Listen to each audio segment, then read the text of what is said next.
Some kind person decided to scratch my Mondeo, and it's quite a hefty scratch. So if I took this to a body shop, it would cost me hundreds of pounds. In this video, we're going to try and repair this scratch for under £40.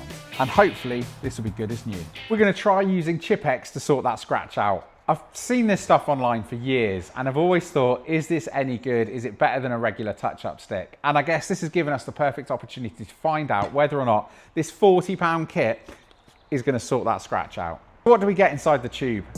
The blending solution, the colour match paint, some polish to give it a nice shine at the end, 10 applicator sticks and the cloth to remove the excess, and a microfiber towel. And don't forget the instructions. Before you get to any of the steps on here, it does say that you need to clean the panel with a bit of the blending solution to remove any waxes, polishes, or any residue that's left on there. Now, it does come with a microfiber towel in the kit.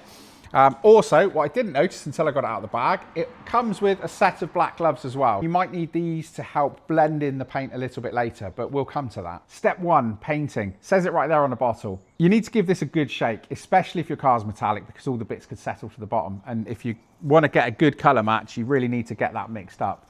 These are all colour matched to your car. So you put your registration in online and it tells you what colour and suggests the kit for you. So it takes all of the hassle out of trying to work out what paint you need. The website literally does it for you. So we're going to give this a good shake. With the paint thoroughly shaken up, we're ready to use an applicator. So my glamorous assistant Roger is going to hand me one of the little blue Q-tip applicators. Thank you, Roger. With that loaded up, it's going to be interesting to see how it works on this deep scratch, because obviously this isn't a chip, but I'm hoping it's going to do the same. So we're going to start. Oh my God, I'm so nervous. Okay.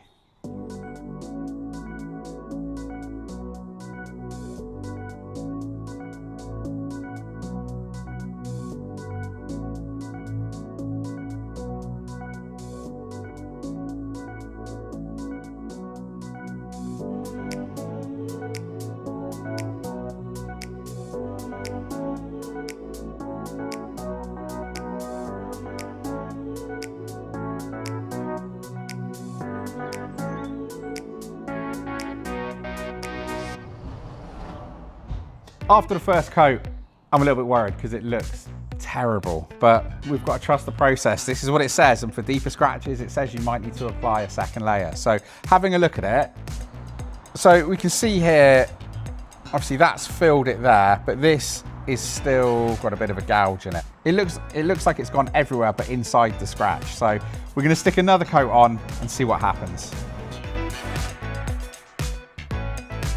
This seems to be going on a lot better, but maybe I'm just being more liberal with it. So I wasn't too sure after 2 coats, so we've hit it with a third and really built that layer up. And I think looking at it, we're probably ready to start taking some off. We've given this 20 minutes to go off, and what a mess. I mean, look at it.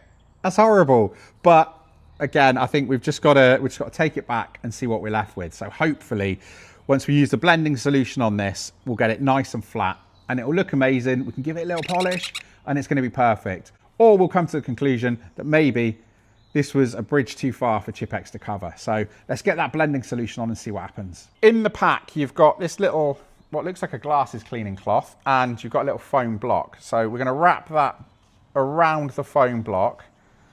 You've got to keep the faith, and hopefully this is going to smooth this out. With that on the block, nice and flat, we're going to put this blending solution on. Nice and liberal. You want to keep this away from plastics and headlights and things like that. And then we're going to keep this nice and flat, and you need to keep this in a steady, flat motion. So you don't want to be going around in circles. And you can see it's taken a bunch of it off. I don't know how I'm feeling about this, but we continue.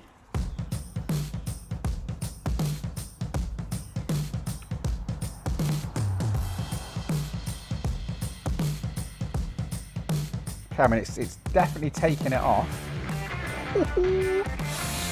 Oh, right. I may have gone a bit too heavy in one place, but let's see.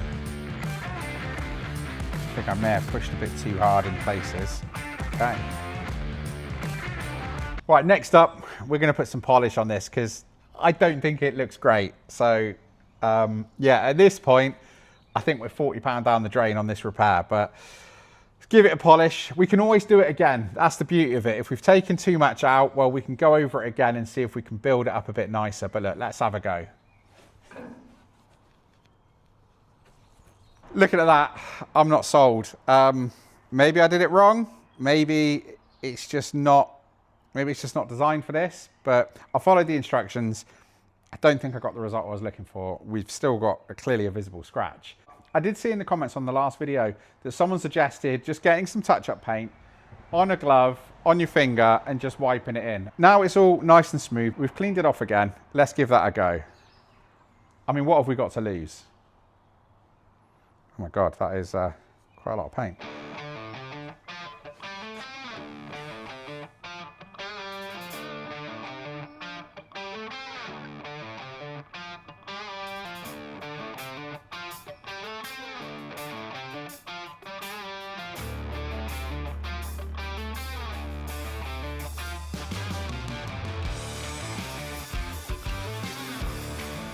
Let's leave that to dry and see if it's any better. Now, while we wait for that to dry on the wing, you'll remember that I put a little bit on the front bumper just to see if it would sort out the stone chips here. And looking at it already, I think that looks great. And that's before we've used any of this blending solution. So let's just give it a quick little rub just to see what happens.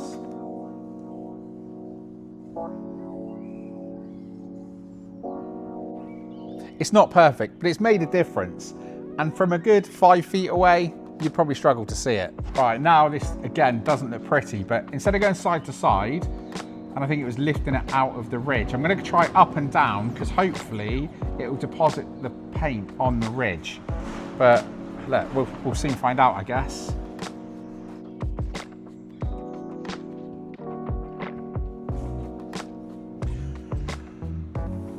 Okay, I think that's enough. We're gonna let this harden and then we'll hit it with some polish and see what we're left with.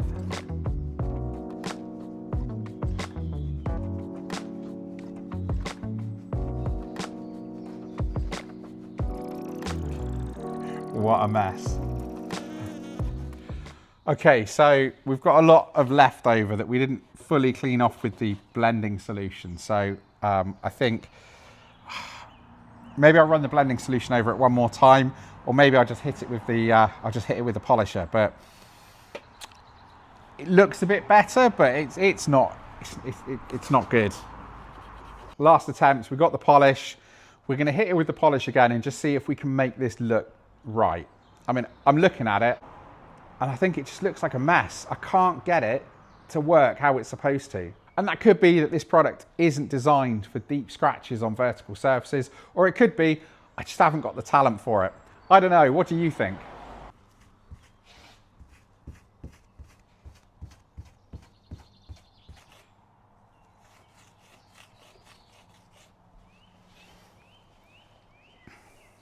Now, we've waited half an hour, we've polished it. I guess this is the best we're gonna get. I mean, we've still got a super visible scratch. And if I stand a little bit away from it, maybe it's not as bad. And we're gonna pull the car outside and have a look and see if it is any better. And with outside, yeah, it's no better. So, I mean, I guess we tried, right? But I think we're gonna chalk this one up to a fail. Sometime later. Right, 1 week and 1 haircut later, how do I feel about it? Well, it's not so bad, or certainly not as bad as I thought it was. From a distance, it's not as obvious, and I know what I'm looking for.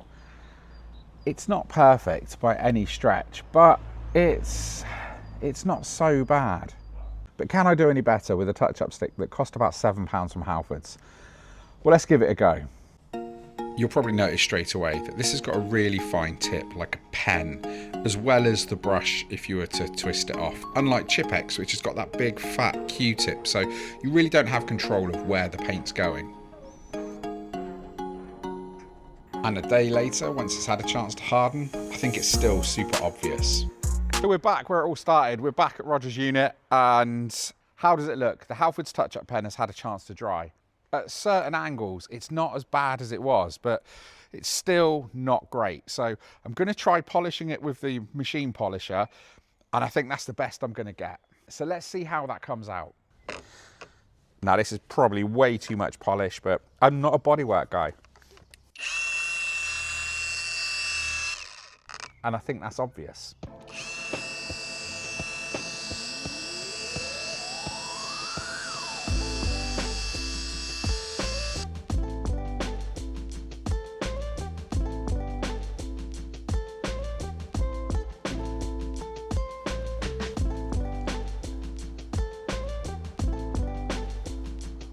I mean, right up close, it's not the greatest, but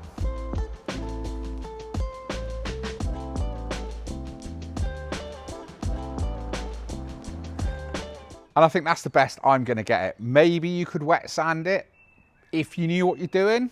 And I think, as we can gather from this video, I clearly don't know what I'm doing. So I guess I'm just your average person doing kind of what you would do with Chip-X or a touch-up pen. And there it is, the best I can do with what we've got. So I think for me, I think Chip-X is great on the stone chips because it pulls into that chip shape and kind of flows out, and you just take the top off.